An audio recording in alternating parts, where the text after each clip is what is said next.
నమస్తే, welcome to news and views. నేను చక్రి. వివిధ దినపత్రికల్లో ఏ వార్తలు ప్రధాన వార్తలుగా నిలిచాయి, అదేవిధంగా నిన్న సోషల్ మీడియాలో ఏ వార్తలు బాగా వైరల్ అయ్యాయో న్యూస్ అండ్ వ్యూస్లో చూద్దాం. ఇక ముందుగా ఈనాడు దినపత్రికల హెడ్లైన్స్ చూసుకున్నట్లయితే, రణరంగంలోకి అమెరికా, ఇరాన్ అణు కేంద్రాలపై శక్తివంతమైన B-2 బాంబర్లతో దాడి అంటూ మరో ప్రధాన వార్తగా మన ఈనాడు దినపత్రికలో చూడొచ్చు. ఇక ఫోర్డో అణుశుద్ధి కేంద్రంపై బంకర్ బాస్టర్ బాంబులు, నంతాజ్, ఇస్ఫహాన్లపై తోమహక్ క్షిపణులు, ఆపరేషన్ మిడ్లైట్ హ్యూమర్ పేరుతో దాడులు, 40 క్షిపణులతో ఇజ్రాయెల్పై ఇరాన్ ప్రతిదాడి, బహుళ వార్ హెడ్ల కోరాం షహర్ 4 ప్రయోగం, దద్దరిల్లిన ఇజ్రాయెల్, పలు భవనాలు నేలమట్టం.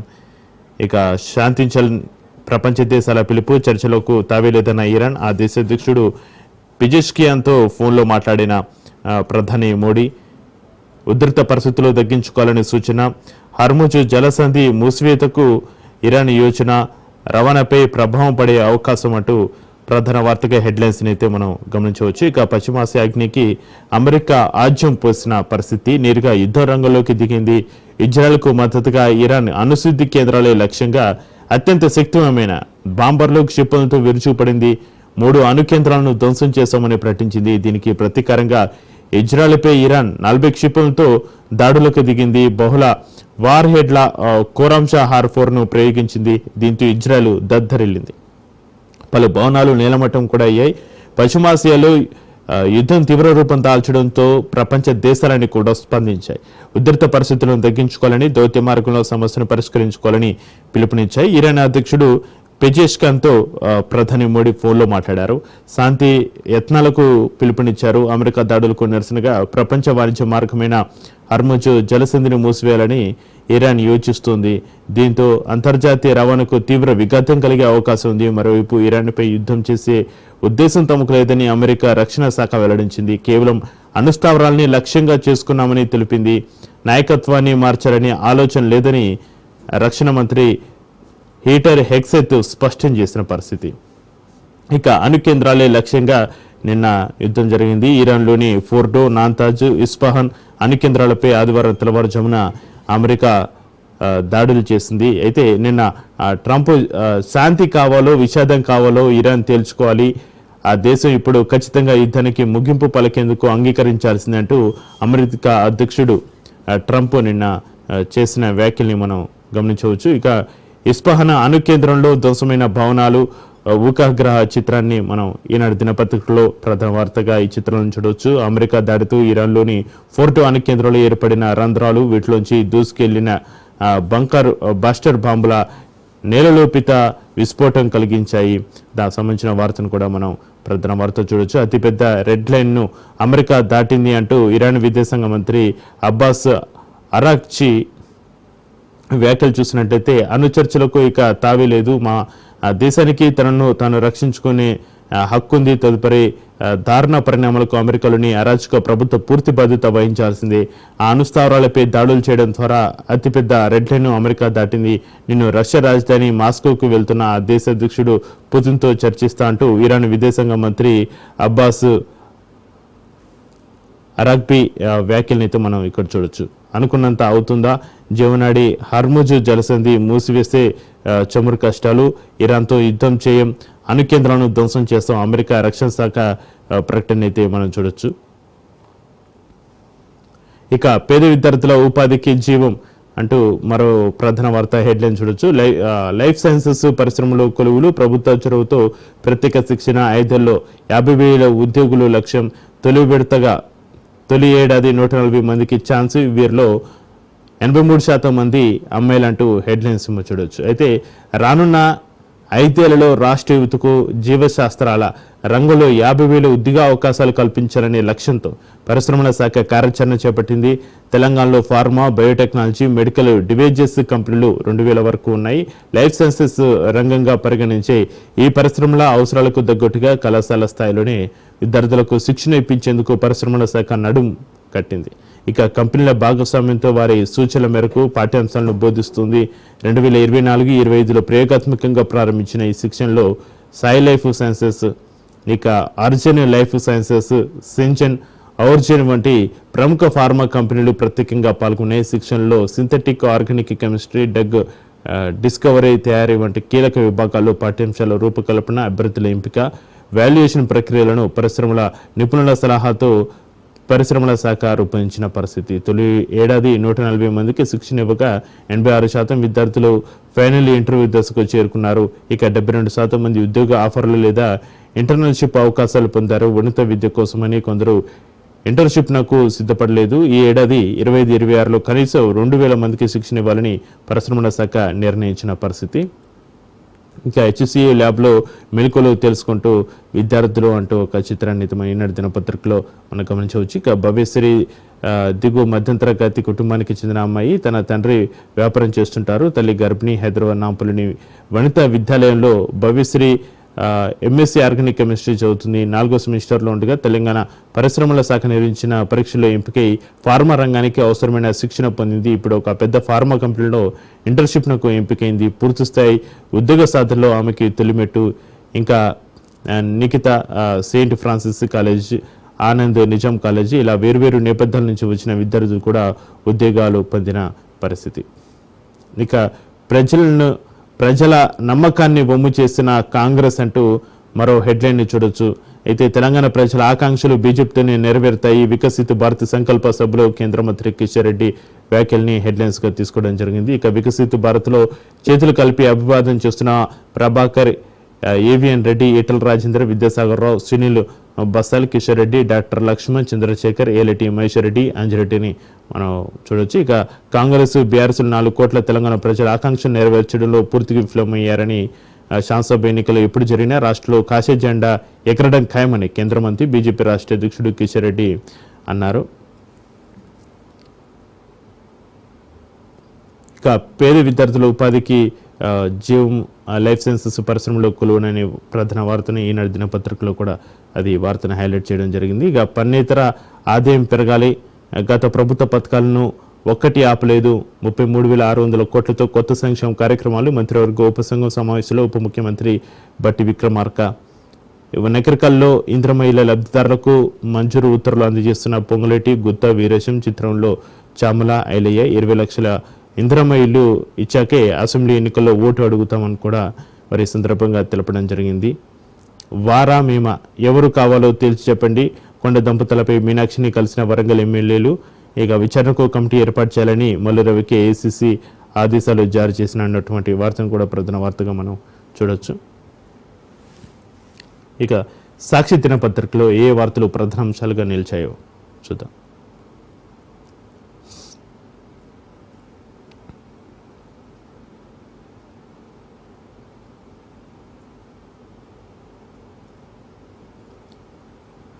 అమెరికా మెరుపు దాడి అంటూ హెడ్లైన్ మనం సాక్షి దినపత్రికలో ప్రధాన వార్తగా చూడొచ్చు. ఇరాన్లోని ఫోర్డో, నంతాజ్ అణు కేంద్రాలపై బంకర్ బాస్ట్ బాంబులేసిన ట్రంప్ సేన. ఇస్ఫహాన్ అణు కేంద్రంపై టోమహాక్ క్రూజ్ క్షిపణులతో దాడి.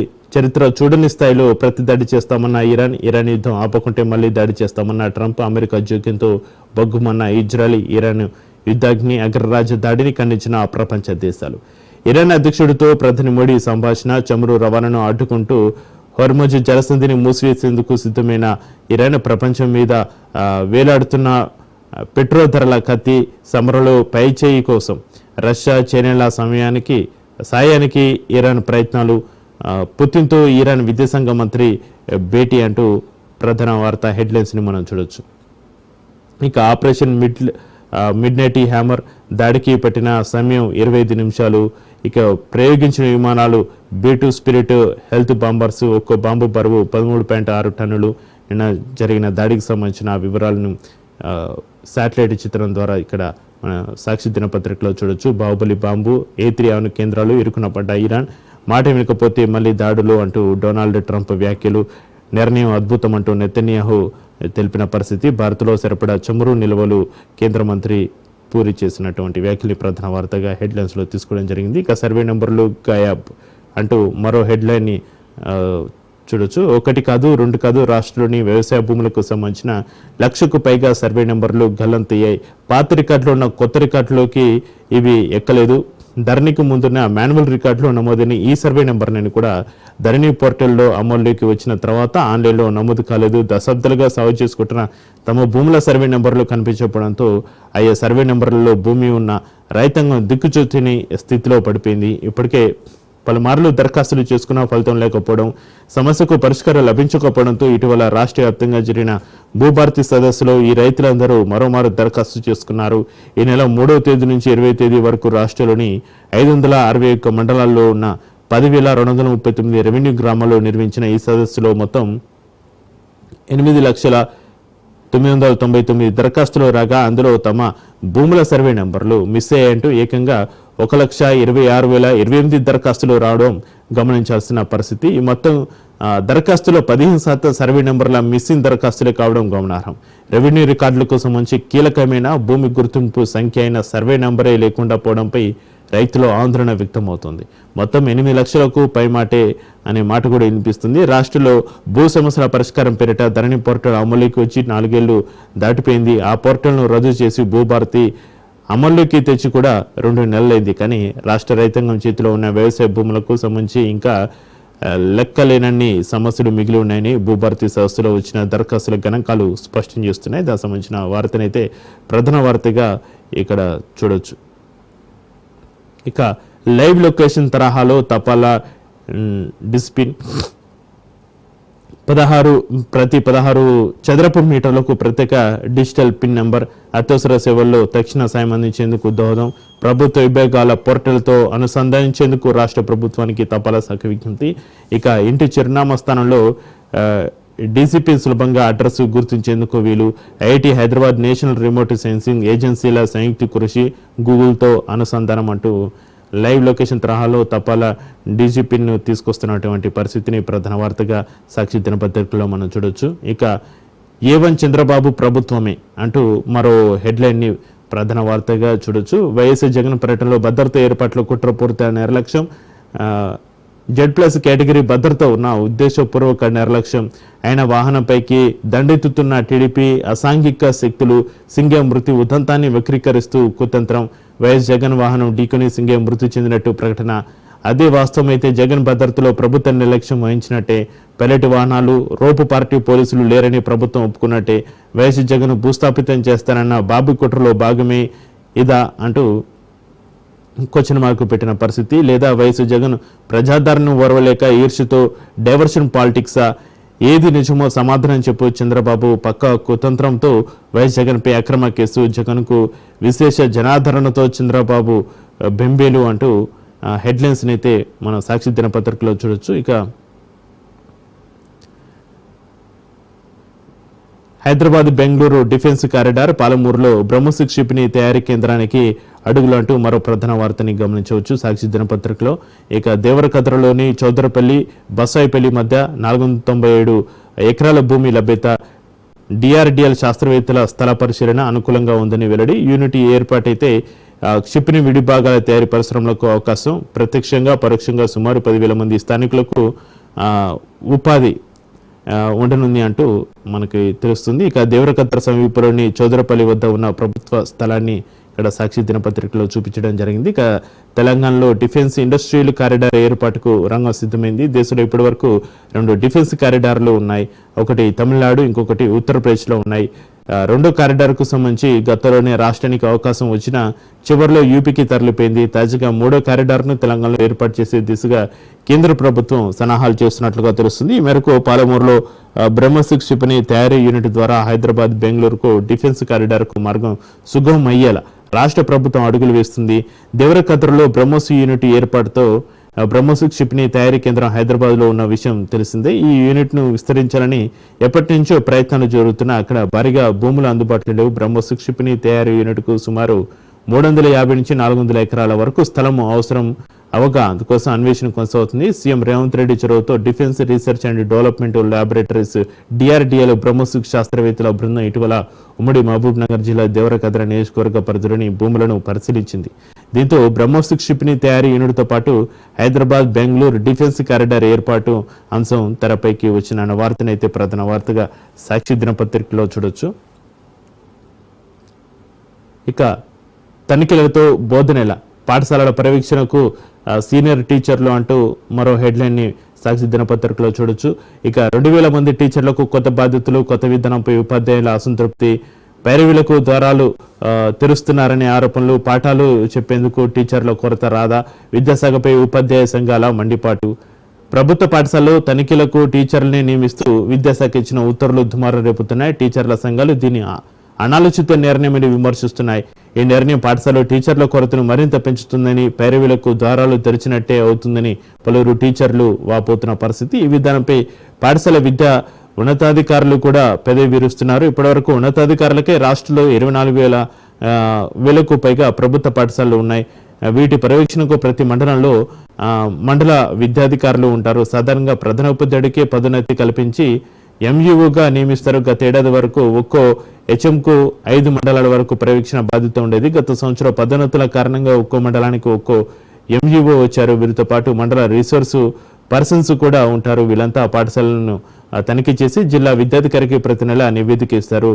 డిఓ ద్వారా ఇది రాష్ట్ర స్థాయిలో పాఠశాల విద్యా డైరెక్టరేట్కు చేరుతుంది. స్కూళ్లలో విద్యార్థుల హాజరు పట్టిక, నిర్వహణ, సిలబస్ సకాలంలో పూర్తవుతుందా లేదా, మౌలిక సదుపాయాలు ఎలా ఉన్నాయి, ఉపాధ్యాయుల పనితీరు వంటి వివరాలపై నివేదిక కల్పిస్తారు. కానీ ఇప్పుడు కొత్తగా పాఠశాల పర్యవేక్షణకు సీనియర్ టీచర్లని నియమించడం వెనక ఆంతర్యం ఏంటి అని కూడా వారు ప్రశ్నిస్తున్న పరిస్థితి. ఆ వార్తను ప్రధాన వార్తగా తీసుకోవడం జరిగింది.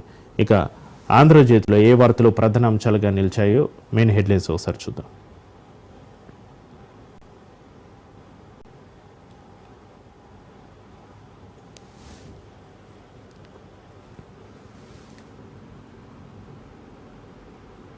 ఇరాన్ అణు కేంద్రాలపై అమెరికా బాంబుల వర్షం అంటూ ఒక ప్రధాన వార్తగా మనం ఇరాన్ ఇజ్రాయెల్ యుద్ధానికి సంబంధించి ప్రధాన వార్తగా ఆంధ్రజ్యోతిలో కూడా ఇక్కడ హెడ్లైన్ని తీసుకోవడం జరిగింది. 2 వారాల గడువిచ్చి 2 రోజుల్లోనే రంగంలోకి దిగిన అగ్రరాజ్యం. ఫోర్టు ఇస్ఫహాన్ నటాంజ్ కేంద్రాలపై బంకర్ బాస్టర్ బాంబులతో బీభత్సం.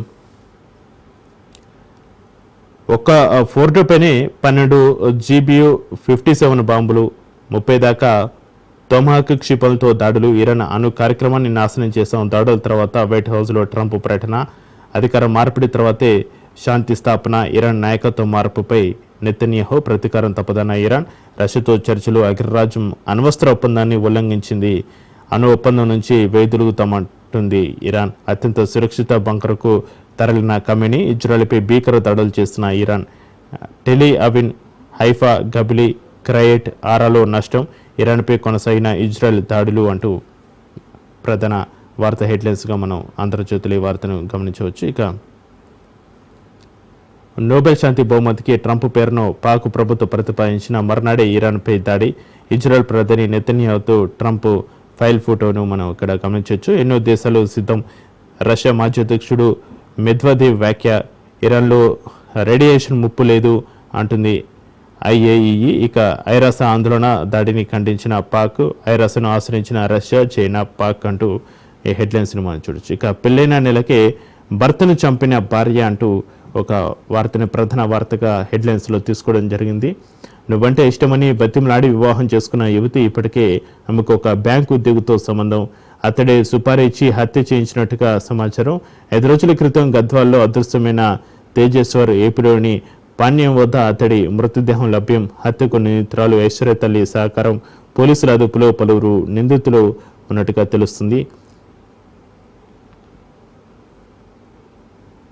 బనకచర్లపై ఏం చేద్దాం అంటూ ఒక ప్రధాన వార్త హెడ్లైన్ని మనం చూడొచ్చు. ఇప్పటికే కేంద్రానికి అభ్యంతరాలు తెలిపాం. అధికారులు, మంత్రుల కమిటీ నియమించి చర్చిద్దాం. ఆ తర్వాత ఇరు రాష్ట్రాల సీఎంల సమావేశం, ప్రభుత్వం యోచన, నేడు కేబినెట్ భేటీలో చర్చ. స్థానిక ఎన్నికల నిర్వహణ, కోర్టు కేసులపైన త్రిబులారు దక్షిణ భాగం అలైన్మెంట్కు ఆమోదం. బాగులింగంపల్లి హౌస్ బోర్డింగ్ భూములపై నిర్ణయం. రాష్ట్ర ఆర్థిక పరిస్థితి, పథకాలపై చర్చించే ఛాన్స్. రైతు భరోసా విజయోత్సవాల నిర్వహణకు నిర్ణయం.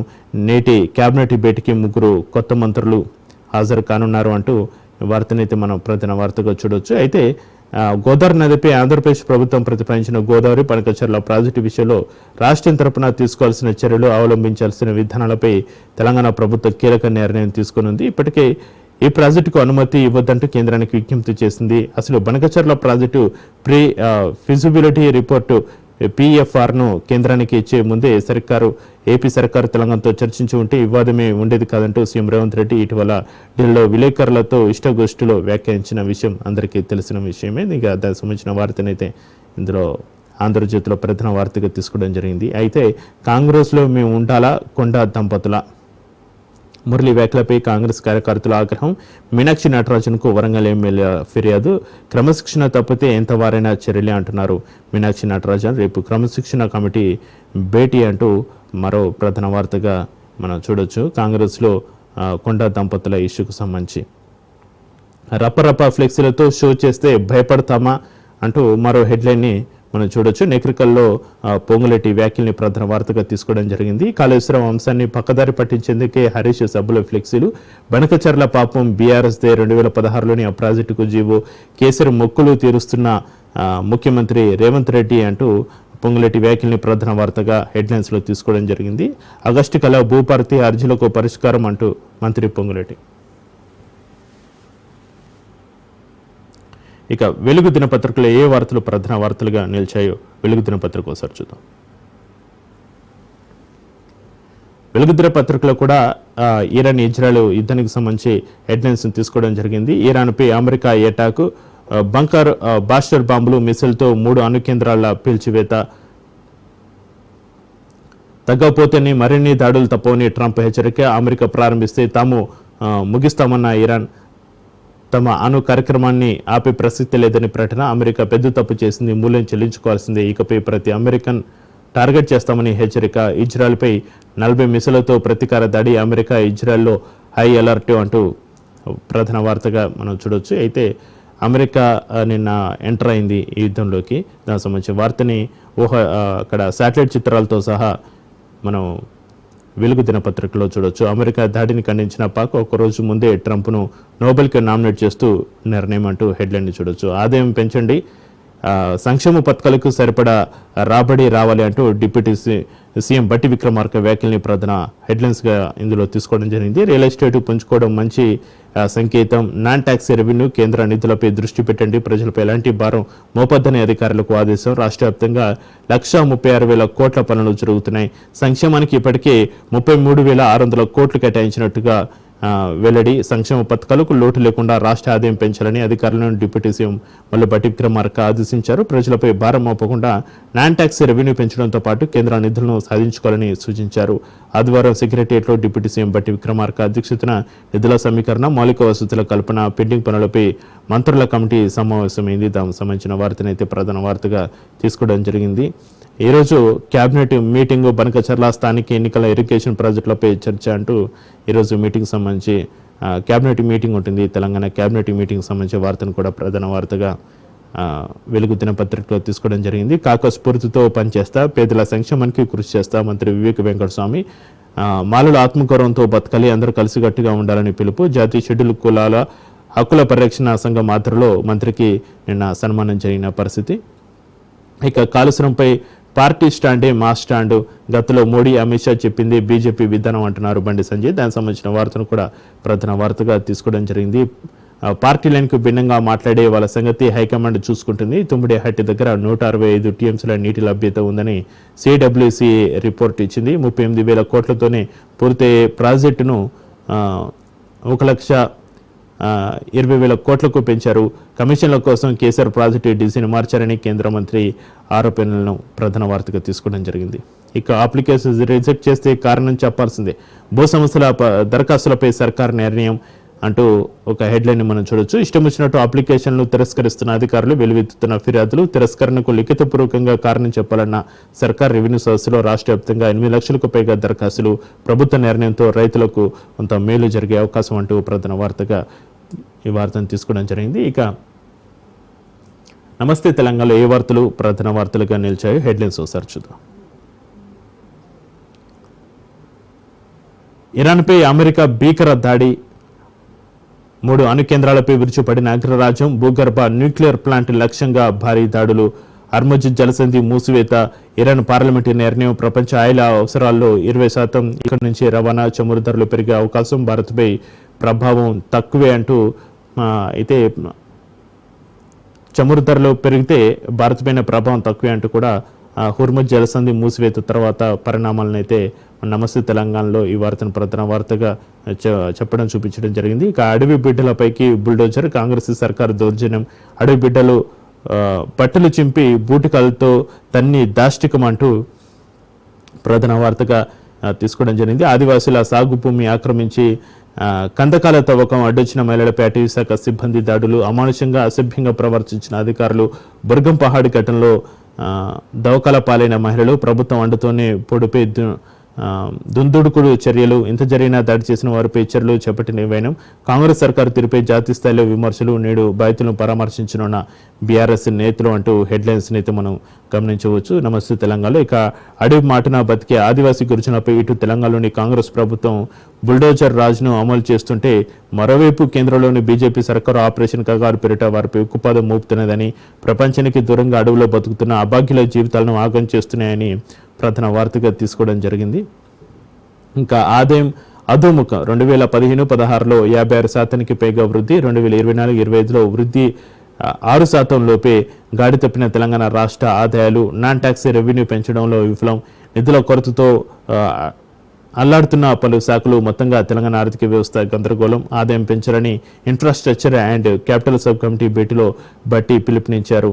ఇక కాంగ్రెస్ పాలనలో రాష్ట్ర ఆదాయం దారుణంగా పడిపోయింది, ఆర్థిక వ్యవస్థ పూర్తిగా గాడి తప్పిన పరిస్థితి, వచ్చే ఆదాయం చేసే ఖర్చుకు ఎక్కడ పొంతన కుదరడం లేదు, ఆర్థిక ఇబ్బందులు రోజు రోజుకు తీవ్రం అవుతున్నాయి, నాన్ ట్యాక్సీ రెవెన్యూ రాబడులను పెంచడంలో అధికార యంత్రాంగం విఫలమవుతుంది, బడ్జెట్ కేటాయింపులో తీవ్ర అసమానాలు కనిపిస్తున్నాయి, 9 ఏళ్ల బీఆర్ఎస్ పాలనలో తెలంగాణ రాష్ట్ర ఆదాయం ఏటికేడు రాకెట్ల దూసుకెళ్లింది, 2015-16లో రాష్ట్ర సొంత రాబడిలో SOR 52.2% వృద్ధి, రెవెన్యూ ఆదాయంలో 59.2% వృద్ధి, మొత్తం రాబడిలో 56.4% వృద్ధి నమోదైంది అంటూ అప్పటి ప్రభుత్వానికి ఇప్పుడు ప్రభుత్వానికి పోల్చుతూ ఒక గ్రాఫ్ని అయితే మనం నమస్తే తెలంగాణలో చూడొచ్చు. ఇక సుప్రీంకోర్టుకు వెళ్లరేందుకు రేవంత్ మౌనం, తెలంగాణకు శాపం అంటూ బనకచర్లపై సాచివేత ధోరణిలో కాంగ్రెస్ సర్కార్ అంటూ నమస్తే తెలంగాణలో మరో హెడ్లైన్ అయితే చూడొచ్చు.